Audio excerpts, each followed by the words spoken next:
Welcome to Exploring the Mystical Side of Life with your host, Linda Lang.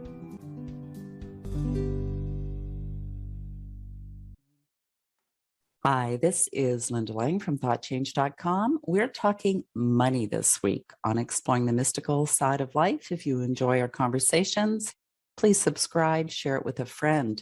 Today, I have the magical consciousness junkie, Molly Mandelberg. Welcome, Molly.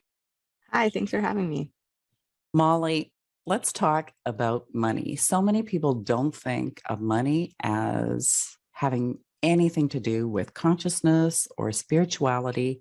And yet we both know that money is energetic. Absolutely.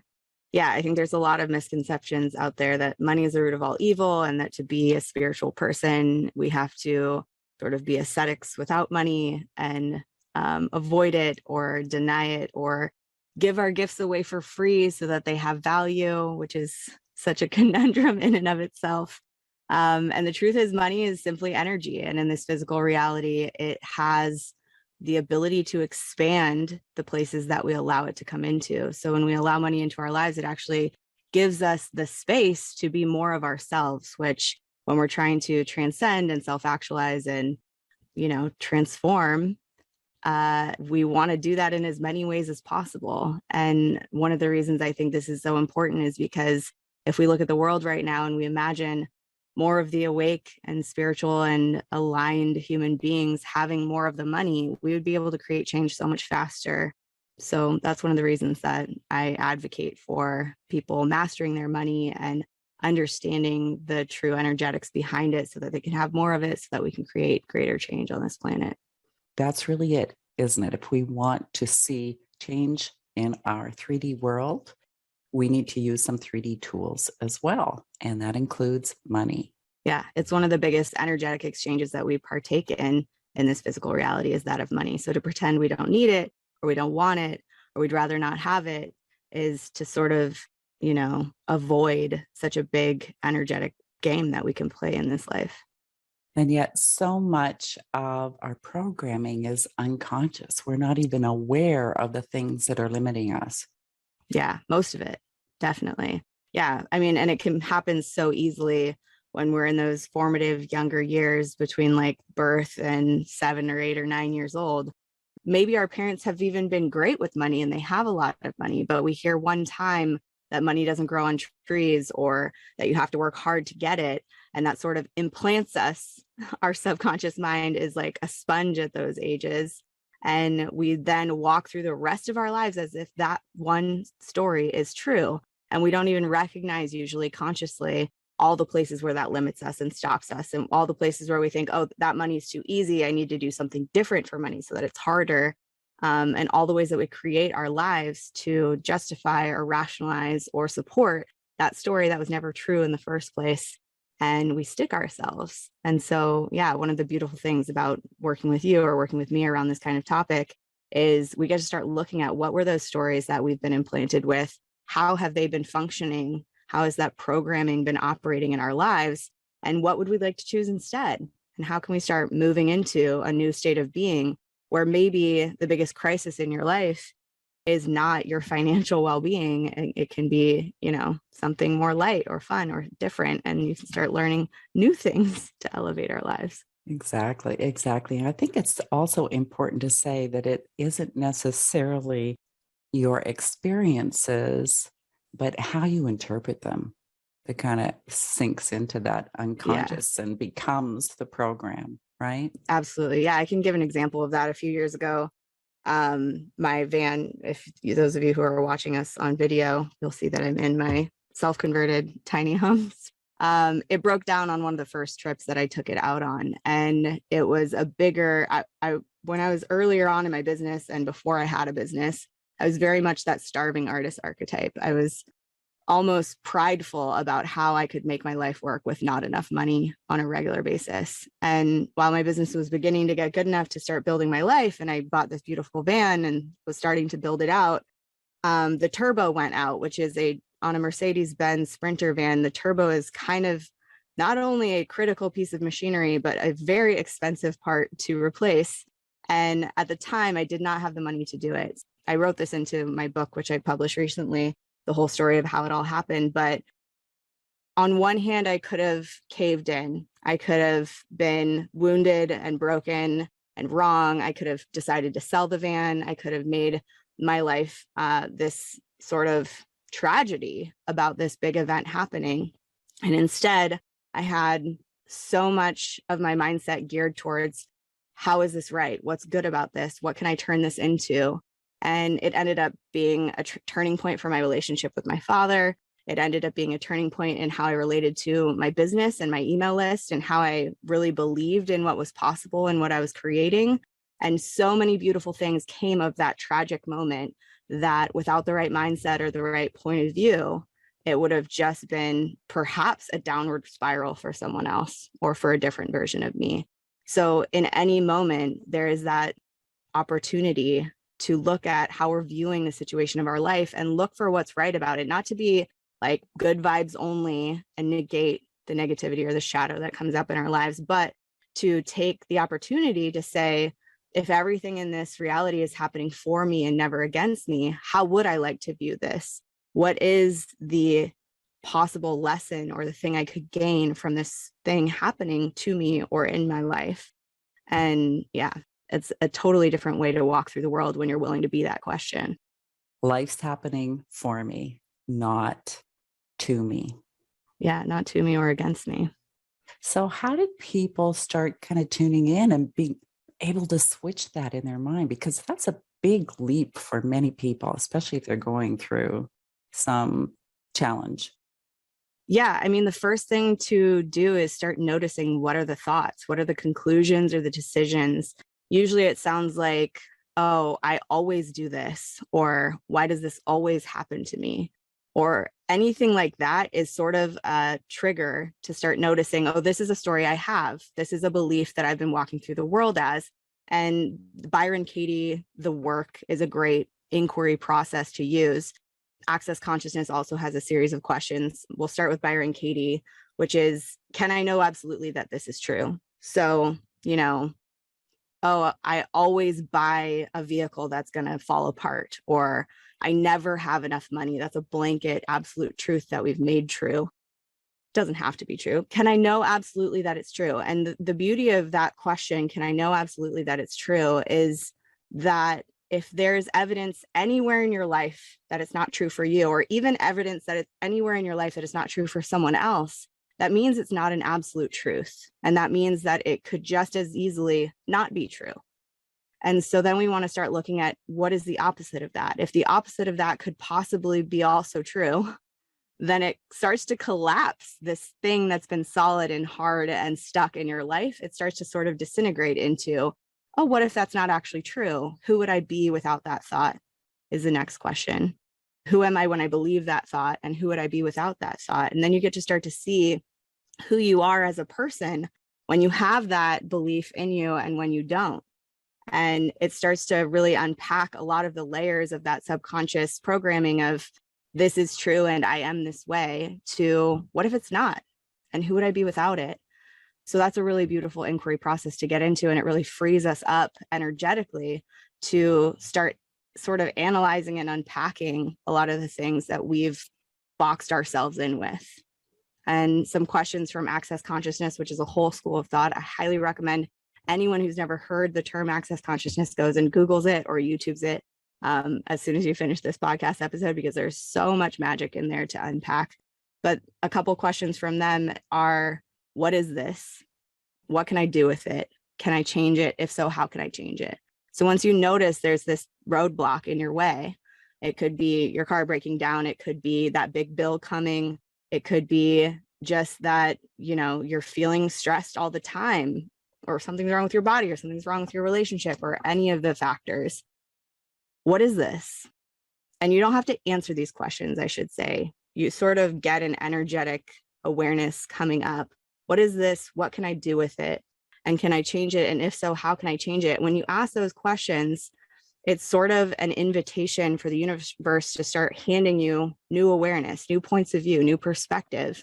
And then you become this sort of dowsing rod for what else could you be thinking? What else could you be looking at or believing or moving towards or choosing or taking action on, or just simply aware of, that would give you more lightness, more spaciousness of being in your life. So those are two really great processes that people can use for this stuff.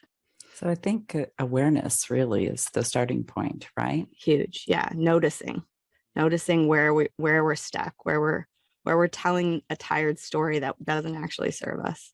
One other way that you can find those places is the stories you recount to others. If you have some kind of, challenging experience and you find yourself, telling all your friends and all your family members, maybe the first time might be a little bit of an emotional release or tension release. But the second time you tell that story, you are weaving your own fate. You can feel it energetically becoming a burden. Totally. And you'll notice what in that healing journey, which I'm sure most people listening to this podcast are on that sort of journey of healing and growth and expansion. You'll notice that you don't have to tell the same stories anymore after a while, that as you do more of that healing and that inner journeying, those stories don't feel relevant the way they used to. And I think that's a really cool sign of growth. Yeah, absolutely. It no longer kind of feels that need that you had, and almost feels dirty sometimes. You can tell energetically. It is fascinating. Yeah. And so once we become aware, how can we shift it? Very good question. How can I change this? Yeah, I think there are a lot of ways. For me, my daily practice and how I check in with myself, I'm a real big proponent for journaling because I'm a writer. I know not everybody is a writer and people process in different ways, but my sanity and my spiritual practice are very much rooted in me writing in the morning before I get out of bed and at night before I go to sleep, as a way to check in with myself and also as a way to do all those self-care things that we're all told we need to do, like the gratitude practice and the future visioning of who am I becoming, what do I desire, what am I calling in, and also just the processing of like what happened to me today, what's going on in my inner space, what do I need to dump out of my head so that I can stay as much of a blank slate as possible to be my highest self in my daily life. So for me, it looks a lot like that. And the program that I created around money mindset and changing our story and our programming around money is called Peace with Money. And one of the daily practices that I do in my journal, and really the basic guideline for that whole course is getting people just into a habit of doing this, is peace with money feels like ... and fill that in as many ways as you can. And I know for a lot of people, for me, early on in this process, I didn't really have an awareness in my own life of what peace with money actually felt like.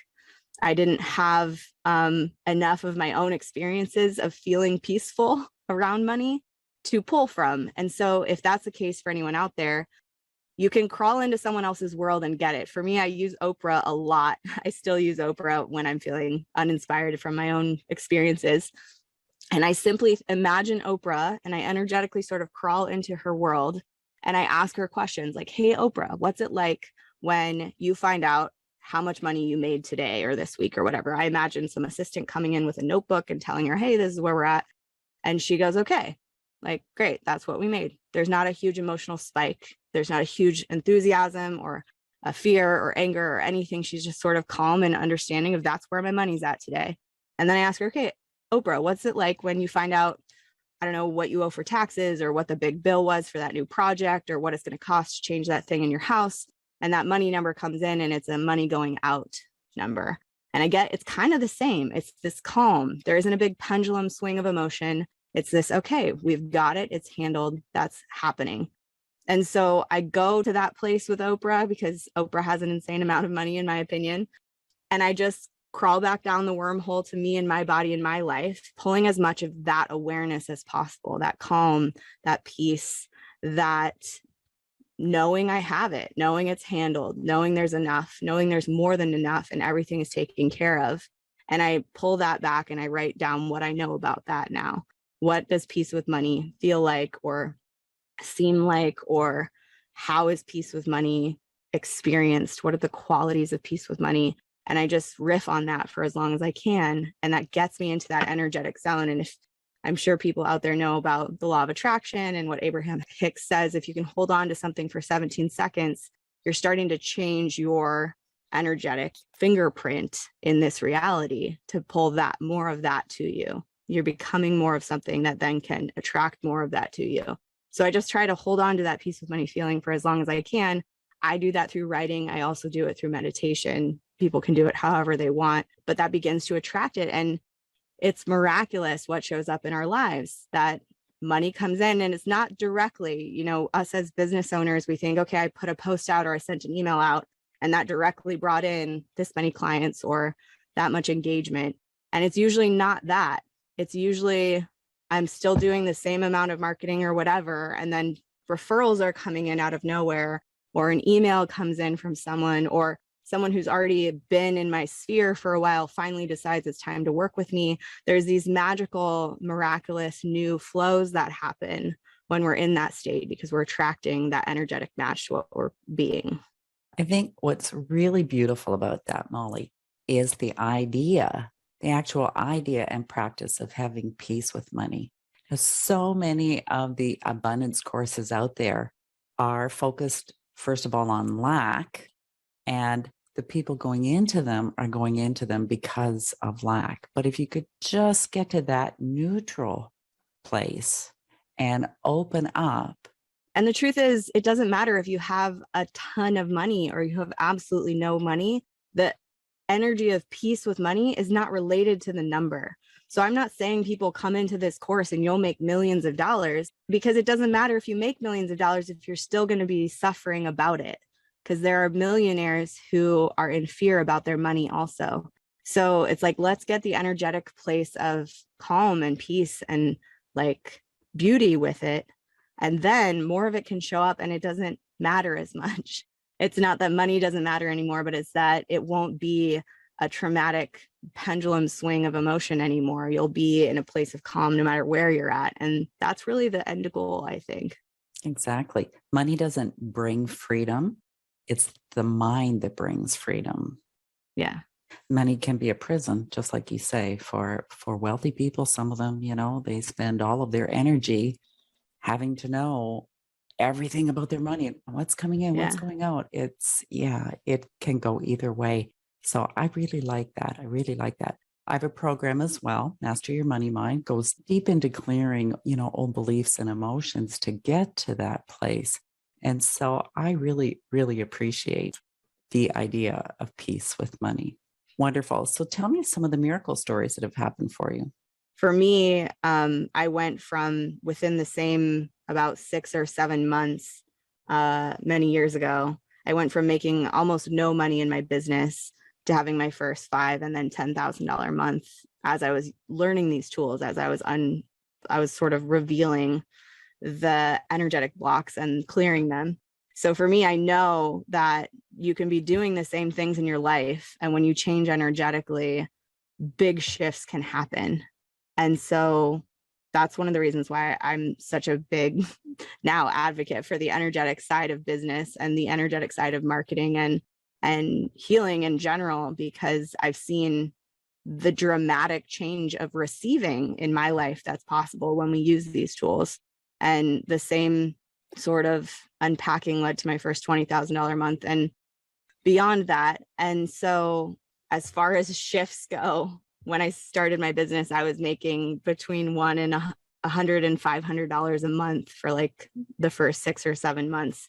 So that was like a really big awakening to me, that not only can anyone change from, I was very much a vagabond hippie living in the back of my car a lot in my 20s. To be able to shift to that kind of receiving is so much proof for me that we can change things. And for my clients, people were having big health expenses show up and then suddenly a check comes in the next day that more than covers it.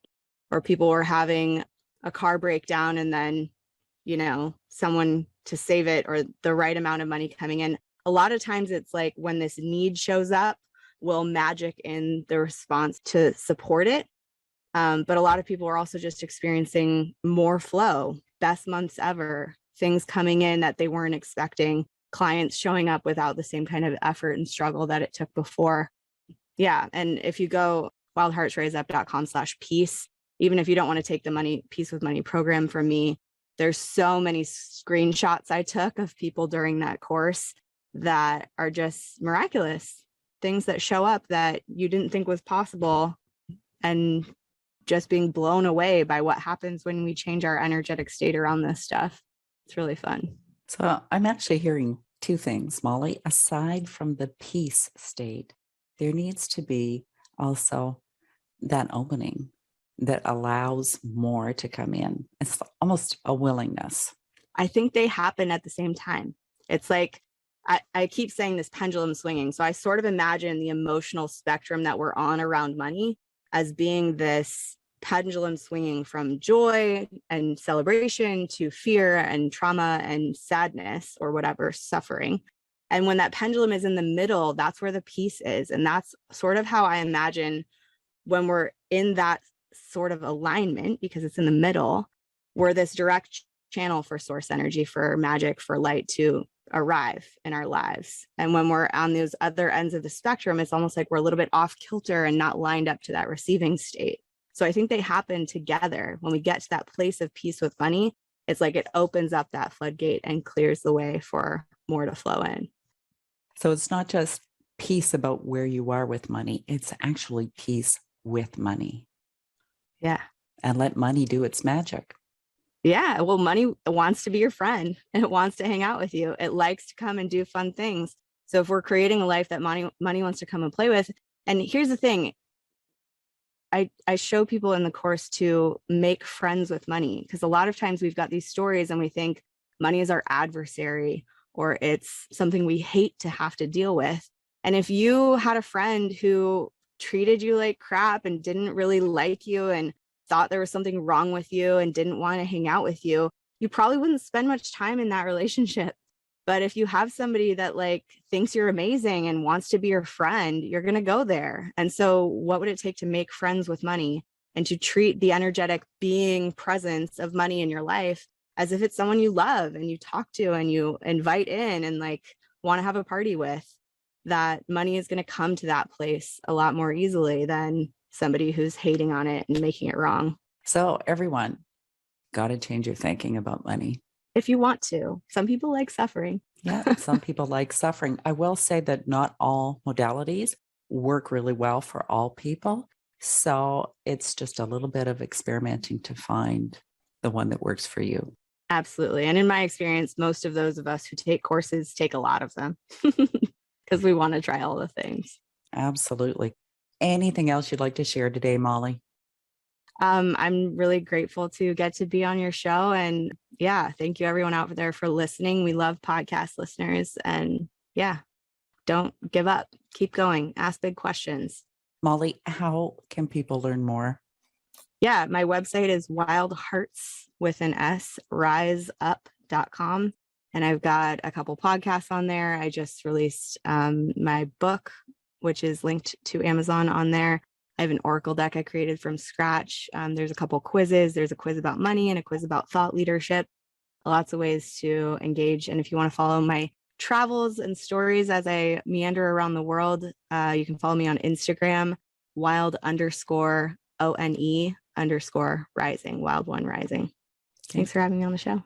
Perfect. Thank you for being here. Thanks for listening to this week's edition of Exploring the Mystical Side of Life. You will find all of our conversations on YouTube, Apple Podcast. Come and visit me at thoughtchange.com. Reach out if you want to know more about my Master Your Money Mind program, and we will see you again next time. That's it for this week. Bye for now.